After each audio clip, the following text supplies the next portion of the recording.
Guys, good morning po. Morning.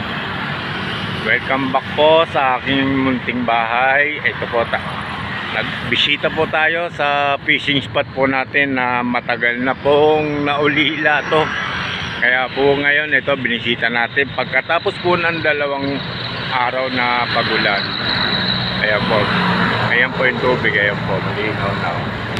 Wala na, hindi na po maitim. Ewan ko lang po, wag lang po sanang mahusog.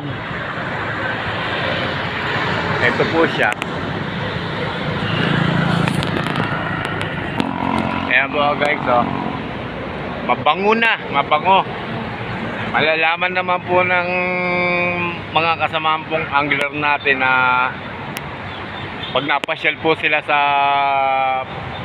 pinakamalaking ilog po dito sa Metro Manila na ang tubig po ito. Kaya lang medyo ang tubig po papasok. Hindi po palabas. Kaya hindi pa gasinong malinaw na malinaw to.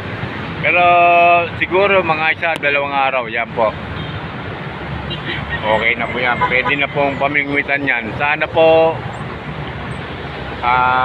marami po tayong biyaya makuha ngayon dito sa taon 2024. Ngayon pala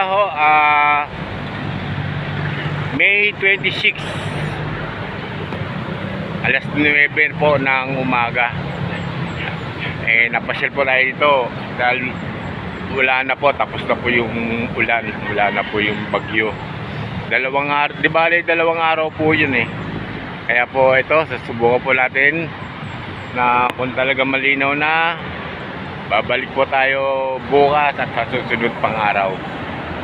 At yung pamimingwit po, hindi po muna, baka sakali dalag lang, mag-casting.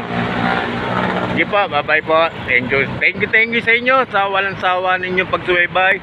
At yun sa huli ko pong upload, marami pong salamat sa inyo. Maraming salamat. Ito po, okay na rin po tayo. Sige po, maraming salamat po.